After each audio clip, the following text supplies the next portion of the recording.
Shout out to the one LVZ because he sent me the leaked audio of what Joe Biden said in relation to what I'm about to talk to you about in this article. And this is a brand new article that I'm talking about. Of course, by the time y'all see it, it'll be a couple days later. By that time, y'all would have already heard about it. So this article is coming from NBCnews.com and was actually just posted within the last hour. So it is that fresh and it's making its rounds. And it's not looking too good for creepy Jim Crow Joe. But remember, this is my slogan going into 2021 and going forward for the next 4 years.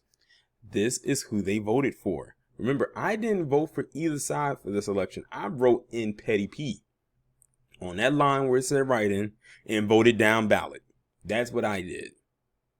I said I will not have any type of attachments to this presidency, whichever way it goes.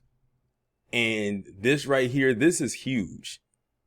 Now, I was going to play a bit of the audio there, but what I'm going to do is I'm going to leave the link down below so you can actually hear it, because it is not good. And his tone in this audio that got leaked, it makes him look like he's grandstanding. He doesn't, as a matter of fact, he doesn't sound too much different from 45.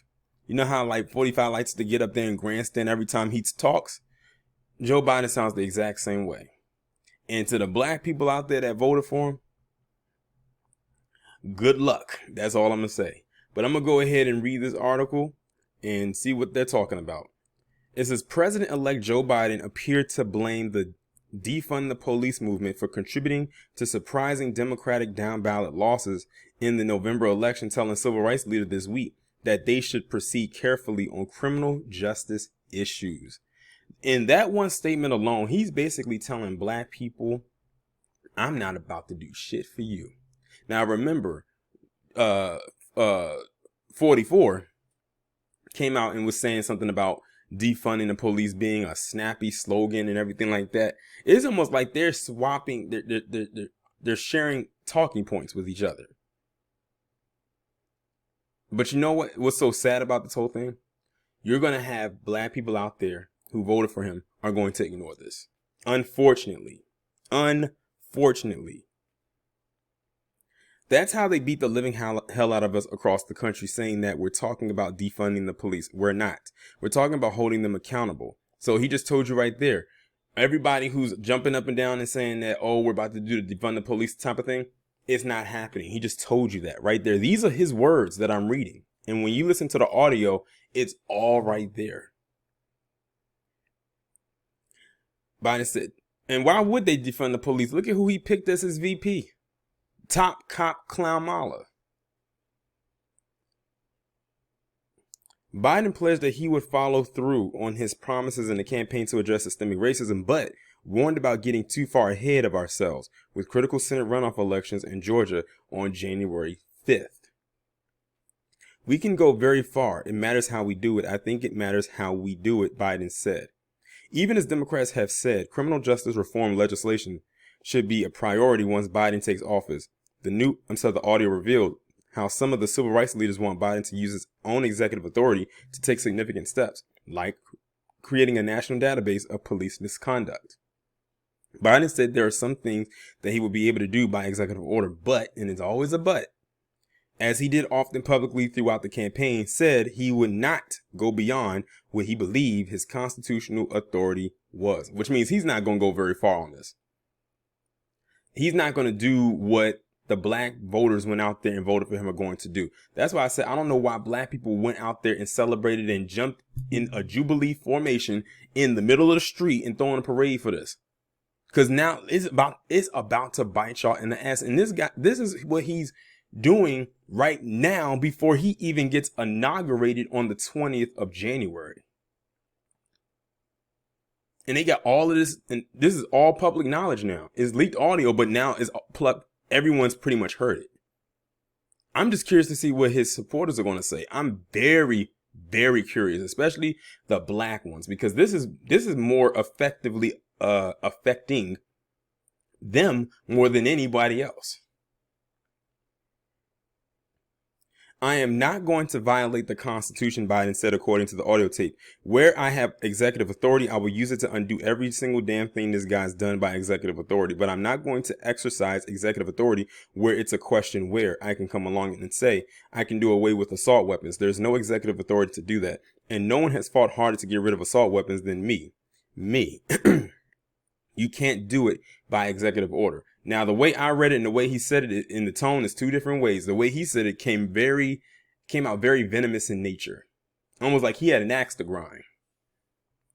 Biden was also pressed about nominations to his cabinet, with the NAACP's Derek Johnson warning him specifically against choosing Tom Vilsack as Agriculture Secretary. Former Secretary Vilsack could have disastrous impact on voters in Georgia, he warned, raising Vilsack's handling of controversy involving Shirley Sherrod, a former USDA official who was forced to resign over comments about working with a white farmer in leaked video that were later revealed to be taken out of context. Shirley Sherrod is a civil rights legend, a hero, Johnson said. Biden simply told Johnson that he can learn more about Vilsack's record before pivoting to the election in Georgia more broadly. Biden will formally introduce Vilsack as his agriculture nominee Friday. Now, how about that? He's about to put someone in position that he knows is a dub S. Anybody surprised? Anybody surprised? The Biden transition did not dispute the authenticity of the leaked audio. In a statement, a transition official said, President-elect Biden is the same person behind closed doors that he is public, honest, direct, and realistic about the challenges facing our nation the day he is sworn in. As he made clear throughout the campaign, he believes in supporting bold and urgent reform to our criminal justice system while continuing to support law enforcement's mission to keep our communities safe. Now, notice it says the Biden transition team did not dispute the authenticity of this leaked audio. Basically, they're not confirming or denying that that was, one, Joe Biden on that tape, and two, that was him saying what he said. They're just giving some roundabout answer. Well, the point is they can't deny it because it is indeed him on that leaked audio tape. Like, that is him. Like, when you listen to it, it's clear as a whistle as that he is the one saying these things. And everybody knows his tone of voice. It's him.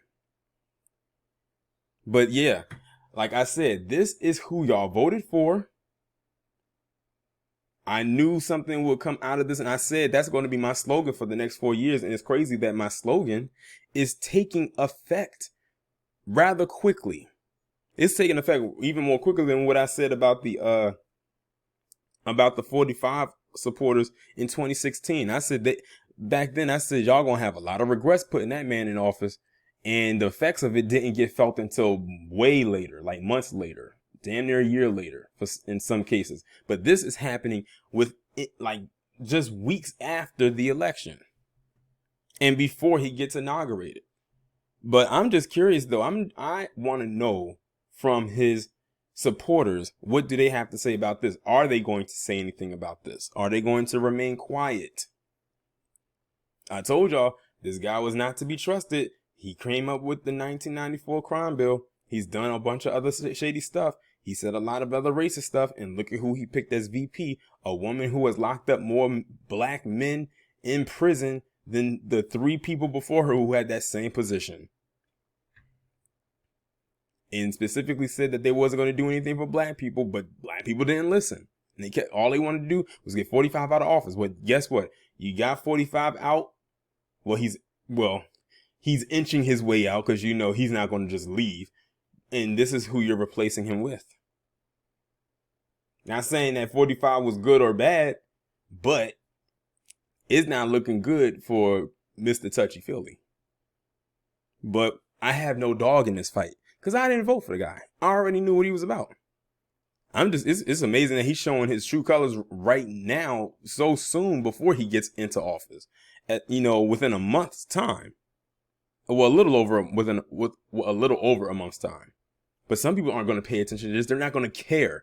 All they cared about was getting the other guy out. That was their mission. That was their goal. Now, I realized I just did a video talking about how black women are begging Joe Biden to get a position. And then, ironically, this comes out after that. So y'all can stop begging now. You're not getting a position. Y'all need to be paying more attention to this. This is what you need to be paying more attention to, because you getting a job now is pretty much a pipe dream. It is what it is. Y'all let me know what y'all think about this down in the comments. Like, share, subscribe, and I will talk to you in the next one.